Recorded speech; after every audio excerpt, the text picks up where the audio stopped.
Tengah pesatnya perkembangan zaman, kita dihadapkan pada tantangan besar yang mempengaruhi kehidupan kita dan lingkungan sekitar. Indonesia, sebagai negara dengan hutan-hujan tropis terluas di dunia, menyimpan kekayaan alam yang luar biasa. Namun, seiring dengan berjalannya waktu, sumber daya alam kita semakin menipis dan terancam oleh berbagai aktivitas manusia.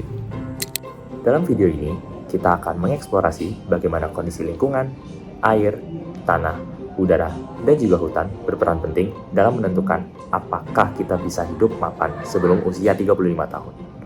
Mari kita gali lebih dalam tantangan yang kita hadapi dan bagaimana kita bisa berkontribusi untuk masa depan yang lebih baik.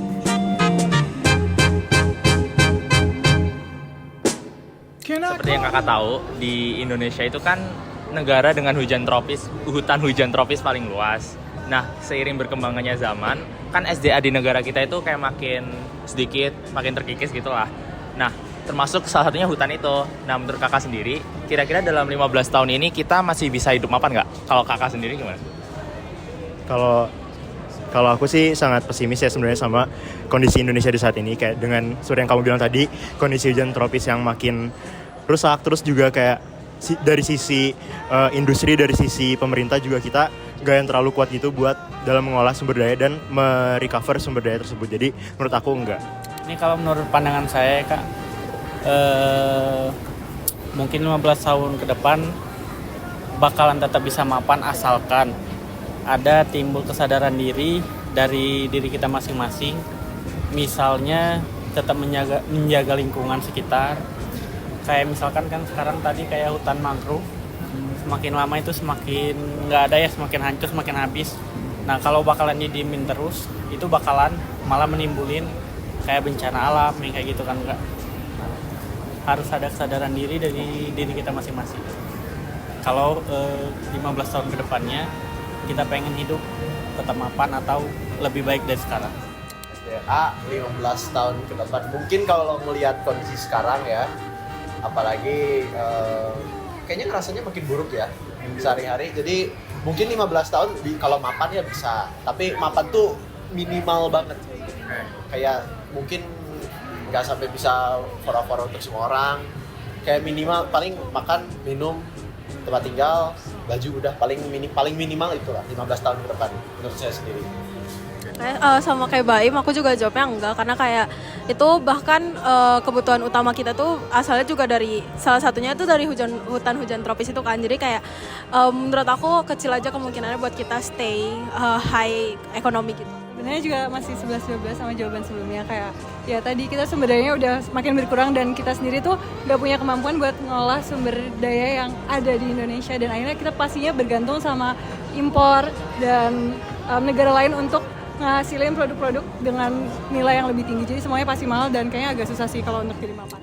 Menurut gue jadi lebih ke arahnya susah sih, bukan nggak bisa tapi lebih ke arah susah, karena kayak sumber daya alam kita kan sebenarnya makin terkikis. Cuman cara kita mengolah sumber daya alamnya pun sebenarnya nggak apa-apa terkikis, tapi kalau misalnya kita yang ngolah itu lebih mending. Tapi ini kan sekarang kita juga bukan kita yang ngolah juga kan, itu yang bikin kita malah makin susah sih. Kalau untuk hidup mapan sendiri, mungkin ya kalau untuk yang menggantungkan diri yang langsung kepada sumber daya alam, ya tentunya semua ya bergantung kepada sumber daya alam. Tapi yang langsung berkecimpung langsung di dunia ya pertanian dan lain-lain pasti sangat-sangat ya betul, pasti sangat drop nanti kalau dengan dampaknya kerusakan alam sendiri. Tapi memang ada beberapa orang ya untuk ini kalau tadi pertanyaannya mapan ya. Kalau mapan ya mungkin kalau yang di atas yang punya bekal ya masih mapan-mapan aja. Tapi ya memang yang di bawah ya yang langsung tiap hari harus mengandalkan dari situ ya pasti sangat sulit ke depannya untuk 12 tahun ke depannya, apalagi berkesinambungan. Terus nanti pastinya ke depannya ya kalau untuk yang sudah siap sendiri, yang mapan sendiri ya bisa mengakali dengan cara impor dan lain-lain. Tapi ya untuk yang kalangan di bawah sendiri kan kita menggantungkannya dari alam situ gitu. Kalau dari aku sendiri untuk jawaban idealis bisa, mungkin dari segi engineer ya, karena kalau misalnya dilihat dari sisi engineer, kami udah mengembangkan banyak teknologi buat mengolah lah kasarnya, mengolah dan membuat suatu ya pengetahuan menjadi lebih sustainable gitu. Tapi kan untuk memandang suatu isu yang bersifat global atau nasional deh, itu kan harus melalui pemahaman yang holistik ya, nggak cuma lihat dari sisi engineer doang, bisa dari segi politis, dari segi ekonomis, dari segi engineer juga. Jadi untuk sekarang sepertinya untuk jawaban realistis enggak ya, terutama untuk beberapa tahun ke depan, karena seperti di Indonesia ini masih kekurangan development ya, karena bisa dibilang Indonesia ini kayaknya kesalahannya struktural gitu, nggak cuma bisa dibilang dari salah satu pihak komponen aja. Jadi emang banyak yang harus dibenahi, kayak dari segi politis pemerintah harus membuat regulasi yang benar, terus gimana cara mereka bikin superiority law, maksudnya kayak penegakan hukumnya kayak gimana, terus dari segi infrastruktur harus disamaratakan, dari segi teknologi juga kita masih bergantung sama negara lain yang lebih maju, dari segi SDM juga kita masih kayak kelihatannya kekurangan SDM yang mumpuni gitu loh buat memanfaatkan teknologi yang ada. Jadi ya konklusinya jawabannya sepertinya tidak. Oke Kak, terus kira-kira menurut Kakak solusinya gimana tuh biar mempermudah Kakak gitu? Kalau menurut gue sih sebenarnya sumber daya alam terkikis itu sangat logical untuk kayak ke 15 tahun ke depan.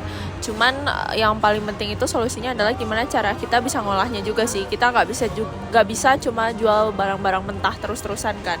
Jadi menurut gue kayak teknologi yang kita udah pelajari itu harusnya dibawa ke Indonesia tuh untuk kayak dipakai untuk mengolah sumber daya alam itu tuh gimana gitu, supaya kita bisa jual sesuatu itu dengan daya jualnya itu lebih tinggi sih. Itu sih caranya menurut gue. Untuk solusi susah ya, karena pasti memang membutuhkan kekuatan ya semua orang yang ada di Indonesia, dan itu pasti sangat sulit. Tapi paling kita bisa mulai dengan aksi-aksi kecil seperti buang sampah pada tempatnya, tidak mencemari udara dari menggunakan kendaraan bermotor, ya, rokok juga mungkin, kurang lebih itu. Ini tentunya kaitannya ya semua aspek, semua golongan tentunya semua berkaitan.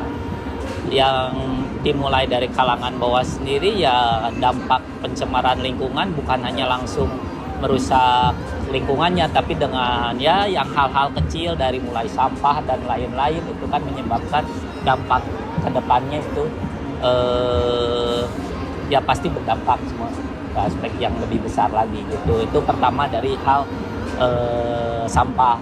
Terus selain itu ya untuk kalangan atasnya yang mungkin yang industri-industri yang sering buang limbah dan lain-lain, terus yang suka mengeruk sumber daya alam yang berlebihan, itu tentunya sangat berdampak sekali. Terus mungkin dari aspek pemerintahnya dengan cara regulasinya kurang ketat terhadap yang industri-industri yang suka merusak lingkungan seperti itu kurang ketat juga. Banyak sih aspeknya. Kalau dari aku mungkin agak beda ya jawabannya, karena aku ngomongnya sebagai kayak manusia, orang es umumnya aja.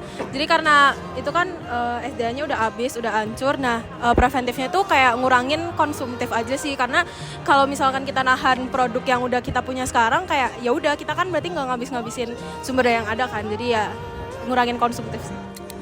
Sebenarnya hutan hujan tropis tuh kayak apa ya? Kayak pedang bermata dua gitu loh. Kita punya banyak opportunity buat ngolah ini semua, tapi kita juga punya banyak threat karena ya kita berbeda sama negara lain dari segi kondisi geografis maupun demografisnya. Paling kalau misalnya ditinjau dari bottom up, paling dari masyarakat terbawah gitu, terkecil juga harus sadar kalau misalkan emang harus ada yang diperbaiki, dibenahi gitu. Tapi sebenarnya yang lebih visible itu kalau misalkan ada pembenahan dari top down gitu, jadi dari pemerintah sepertinya kayak harus bikin regulasi yang benar, maksudnya mempertimbangkan dari segala sisi, nggak cuma nguntungin, karena sekarang kan sering konflik of interest ya, jadi kadang-kadang bikin peraturan tuh menguntungkan beberapa pihak aja, nggak seluruh pihak gitu loh. Jadi harus dibuat seadil mungkin biar nggak terjadi lagi kayak kesalahan struktural gitu. Jadi emang benar-benar develop, kita punya firm foundation, kita punya dasar yang kuat, implementasi juga bagus, ya akhir juga bagus gitu loh. Jadi menurut aku ya gitu caranya. Dari jawaban yang kita dengar, jelas bahwa kondisi lingkungan sangat mempengaruhi kemampuan kita untuk hidup mapan. Kita semua memiliki tanggung jawab untuk menjaga dan melestarikan lingkungan agar generasi mendatang juga bisa menikmati sumber daya alam yang melimpah. Mari kita bersama-sama berusaha untuk menciptakan perubahan positif demi masa depan yang lebih baik. Terima kasih.